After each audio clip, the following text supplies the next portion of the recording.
Welcome back to the Barca Breakdown. My name is Yusef, and I'm here with my co-host Adam. What's up, guys? 2-0 game against Cadiz, unfortunately, has had a bit of a cloud on it because of, as we all know, the medical emergencies on one, possibly two fans. We just hope that and pray that they are going to be okay and fine, and that the medical team is getting them the assistance they need. Obviously not something you want to see, and I really am kind of disgusted by a lot of the trolling I see on social media about what's happening here. So all we can say is we pray for the best. And I think we got to cover this game because we have a huge match against Bayern Munich coming up midweek on Tuesday in Munich. And this was quite an interesting game, in terms of what Xavi tried to implement with his starting lineup, the issues we faced in the first half, and then how in the second half we took a little bit of control. So why don't you go ahead and just kind of lay out the lineup that we had, and then, your initial thoughts, and then we can move on into covering the game. Sure. So Stegen in the back, of course. Then we had Balde, the return of Balde. Pique, after quite a few games not being at all used, is in today's game. Araujo and Bellerin, who we just got recently. Then in the midfield, Gavi, Busquets, Frenkie de Jong. And in the front, Raphinha, Depay, and Torres.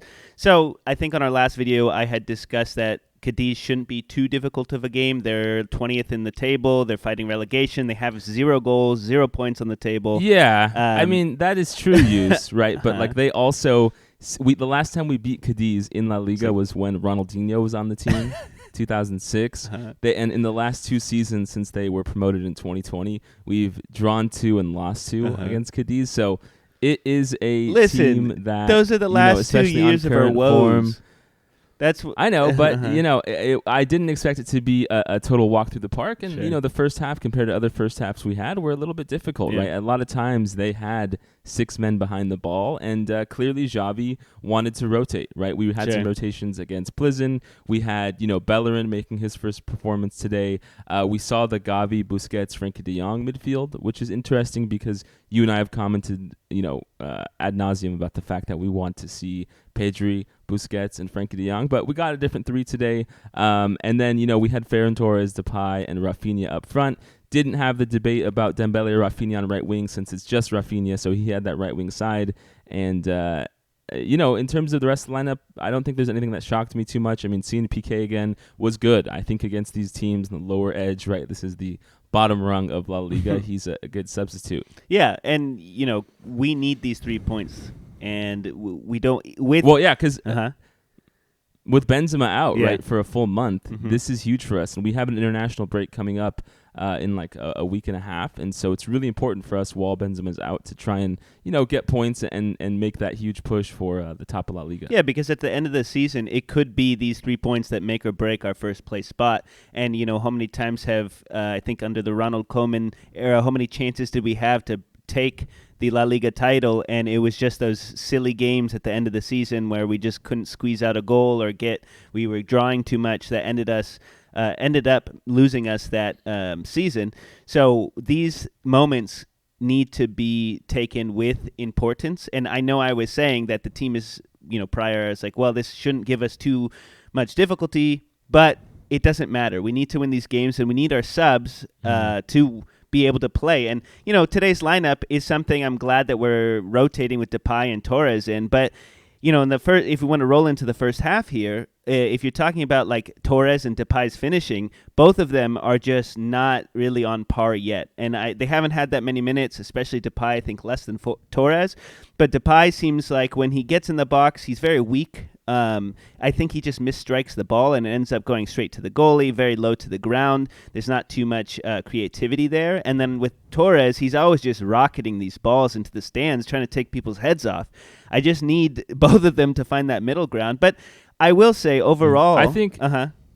Well, just on the Torres and Depay point, for me, it's less about their finishing and their actual shots on goal and more about a positional issue with how they play. I think in Xavi's system, and we can see this because Raphinha and Dembele, when they're both on the pitch, fit so perfectly into what he's trying to achieve because they're true wingers and they stick to the sideline and then cut in or give crosses into the box for Lewandowski. Ferran Torres is not your traditional winger, right? Or at least he hasn't been for quite a few years, I think. I mean, on Man City either, I didn't see him do this. And so when he comes into the team, he if Dembele or Raphinha are over there on that left side, they're going to stick to the wing. They're going to make runs, trying to get the opposition out. Whereas Ferran Torres operates a little bit more like a second striker, a bit, someone who's going to be, below that man up front. And so he just doesn't fit the mold of what this team needs or what it's used to with Raphinha or Dembele on that side. And so I just feel like he's not able to create a lot of havoc because he's not great one-on-one dribbling against opponents. Sure. And then, he's kind of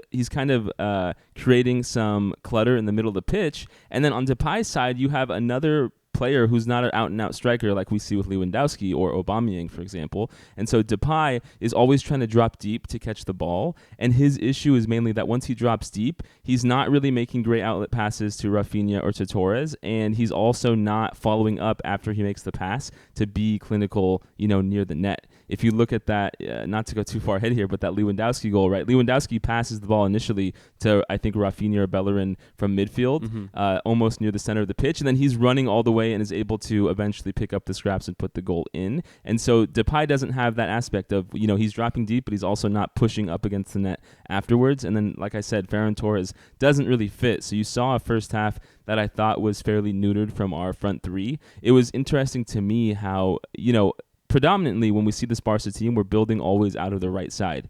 And so in this game where Raphinha is, who I think of as the best of the front three, it seems like a perfect game for him to kind of be in that first half, getting the ball on the right side and then creating havoc. But for some reason, the team wasn't really trying to go through him. So he had a great game, right? He ends up creating an assist in the second half, or at least getting the ball, that ends up in the goal. But in the first half, I just felt like we really didn't go through him enough. Sure, and that's fair. And a lot of the ball was coming from the left side. But I agree with you on the Depay and Torres notes. But I will say I think Depay was getting more towards the box. There was instances where he was dribbling in and trying to create something. He had that moment where he backheeled it, I think, to Frenkie, and Frenkie couldn't get the ball in the net there. But he tried to push forward. I just don't think he's very good in tight spaces. I also think he has difficulty getting power on that ball in those tight spaces. So while I do agree with you about dropping back and trying to get towards the net, I think he did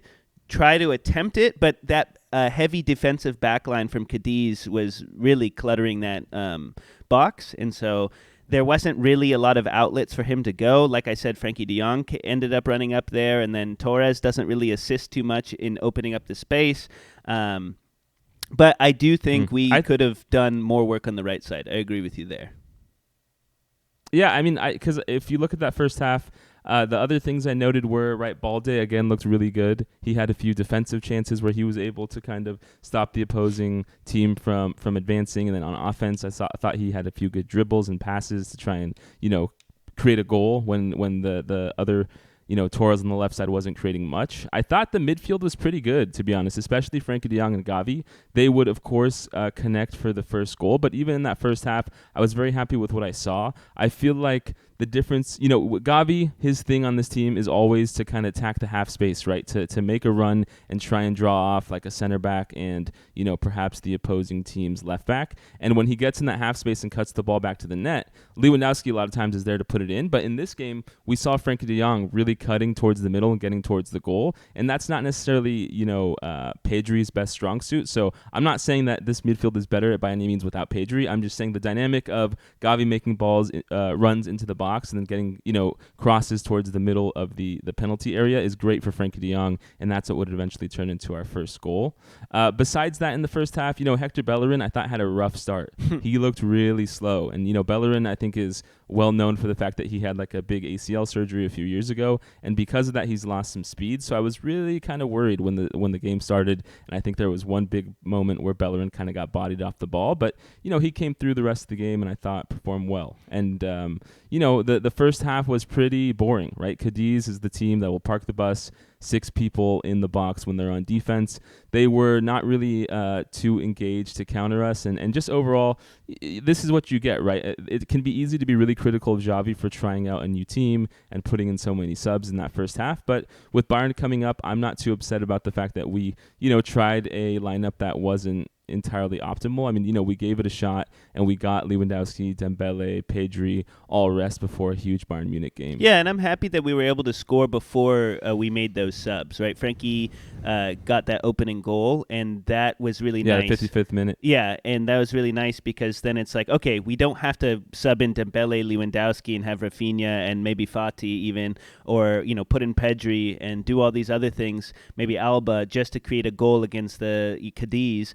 I'm glad we got that out of the way. And then after that... And that goal, by the way, right, that was exactly what I was talking about, right? Raphinha has the ball on the right wing. He's stuck to that touchline. Mm-hmm. He sees Gavi making a run, passes to him. Gavi cuts it in the middle, and then Frenkie de Jong puts it away. And it's really good for Frenkie's confidence, I think, to get this goal, like you said, before we put in any subs. So it was this starting lineup that was able to make it through. Mm-hmm. And I was just happy to see Frenkie, cheering on, see him hugging Gavi. I'm just happy to see, as a big Frenkie de Jong fan, to see him succeed. Yeah, and Gavi and Frenkie are both pretty offensively minded when we have Busquets in that middle defensive center midfielder position. So I was kind of glad to see them pushing forward. And Gavi did a wonderful job today. I just want to shout that out. I know we do say a lot of times we want to see more Frenkie, less Gavi in some situations, but he was on the ball offensively and defensively. He did a great job of intercepting in the midfield and transitioning forward, and then you just mentioned that offensive contribution towards the goal.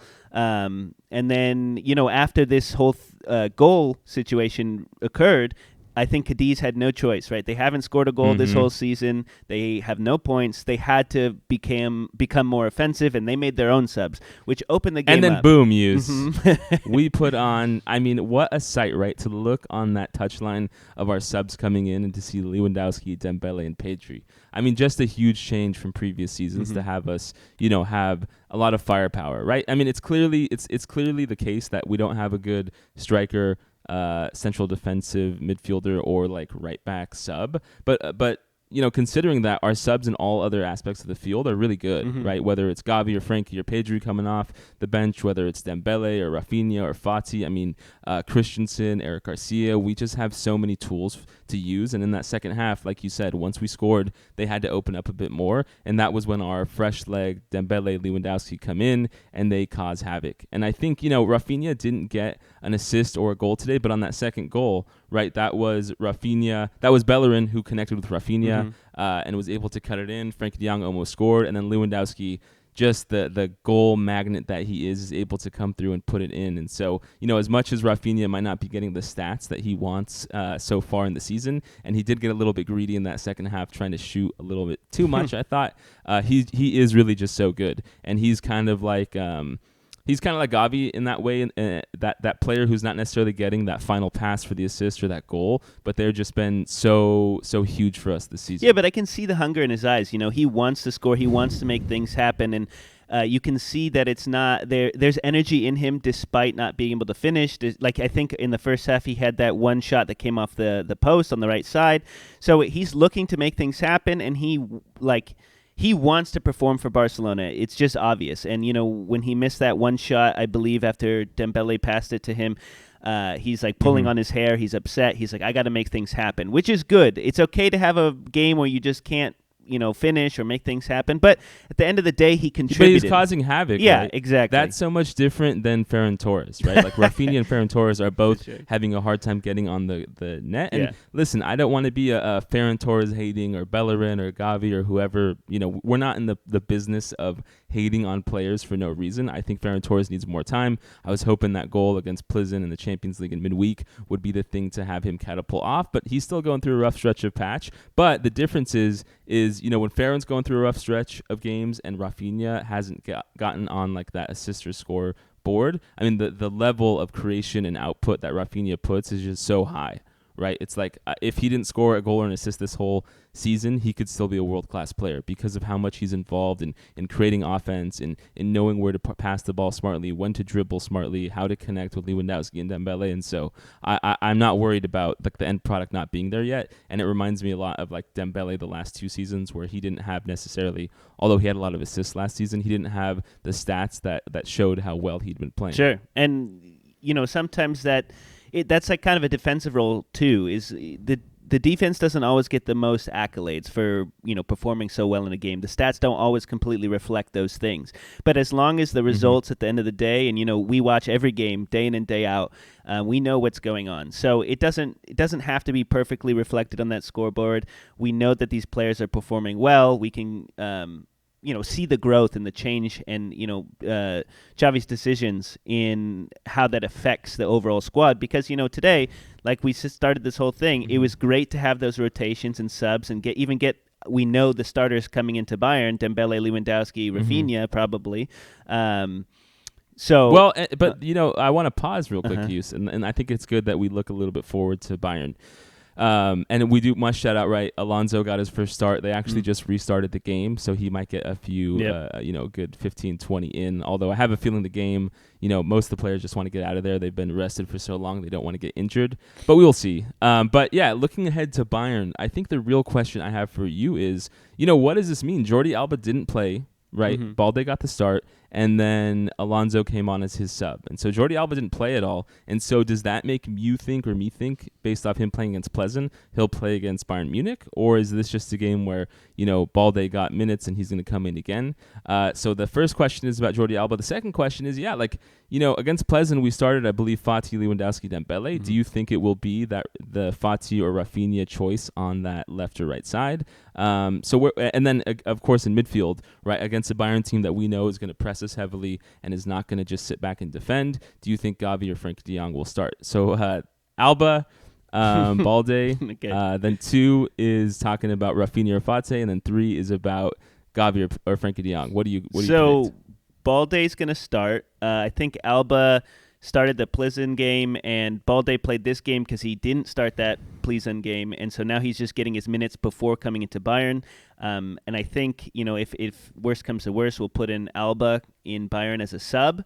And then moving forward to Fati Raphinha, it's got to be Raphinha. Fati did not look completely ready to start. Not that he did a terrible job. I just don't think he's completely fit yet to start against a team like Bayern, even though they drew today 2-2, and I think they're second on the Bundesliga table. I think they've had a little bit of struggling, but that doesn't mean against us that they're going to go any lighter, because it's the Champions League and it's going to be Lewandowski playing against his old team. Raphinha, I think, is just a better fit, more offensively minded coming into against Bayern. And in the midfield, I'm just going to go with Gavi because I'm pretty sure that's going to be Xavi's choice.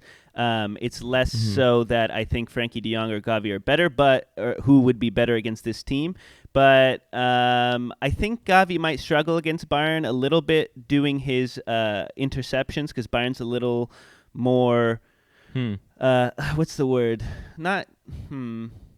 I think they're better, frankly, than any team we've played against. Right? Well, I just don't think it's going to be so easy to pick the ball off their offense, is what I'm saying. Frenkie might also be able to hold the midfield a little better. Gavi moves around a lot more than Frenkie, offensively and defensively. But, if Busquets is starting, we do need to solidify our midfield. We need to be able to move the ball forward. And if Gavi's not able to do that because he's running around too much, I guess we'll have to see. But do you have any different opinions? Dude, Barca just scored. Yeah, Ansu Fati scored. Lewandowski being super unselfish there, getting it to Fati on the breakaway. So, let's start there with Fati and Raphinha. I think that Raphinha is the better choice. I think Fati, he got a great goal as a sub. I think he's good against tired legs. But against Pleasant, one of the things we talked about in last video is perhaps he's not playing as well against fresh legs because he still needs time to get up to full match fitness because he was out for so long, right, on multiple injuries. I think in terms of Jordi Alba or Balde, I'm not sure. I mean, Sadio Mane is really, really good, right? He is the player that Bayern got from Liverpool who is known around the world and who I think will cause the most havoc for us. And it's really a question of, is Jordi Alba ready for it? I don't think so. I mean, Balde hasn't been challenged against big teams, but I think this is one of those games where we let him sink or swim and support him no matter what and just get him the opportunity to play against, world-class wingers. He's never going to learn if he doesn't overall. Get it, Exactly. And Jordi Alba's had his time, specifically against Bayern Munich, and has been absolutely run through the mud, as we all know. all too well. More than that, actually. Well, I mean, the we last did beat 2 them in years, the but 2015 yeah, semifinals. for sure. And then I think for midfield, I think Gavi's the way to go. I think Bayern is the exact team that Gavi's really useful against, a team that's going to be super aggressive and physical in the midfield, and we need Gavi there to not only win the ball back, but also to be able to, give us some edge, right? I don't think Lewandowski, Dembele, Raphinha have a big edge to them, neither do Busquets or Pedri, and so, you kind of need that player. I don't want to call him like the enforcer of our team, but that player who's going to be out there physical and not just let Bayern run all over us. Sure. But I want to hear from you guys in the comments. What do you think? Who should start against Bayern? How did you feel this Cadiz game went overall? And let us know, because we have the biggest game of the season so far, right? It's going to be Bayern, and then we play against Inter shortly after that. And so this is a huge part of our season to prove, where we are. Mm-hmm. I think some of the questions I've seen on social media, like, if Barca beat Bayern at Bayern, do you believe we'll win the treble? Pump the brakes. It's too early. That's for a little that. much. We have a World Cup. We have a World Cup in Qatar that will basically split the season into a first half and a second half, much more dramatically than any season we've seen in the past. So I'm excited to use. This is huge for us. It's going to be our first big test. We will be there covering it after the game. So I think with that use, I want to say thank you to everyone. Prayers up to the Cadiz fans, although the game started. So hopefully that's a good sign. Thank you all very much. Thanks, guys. See you on Tuesday.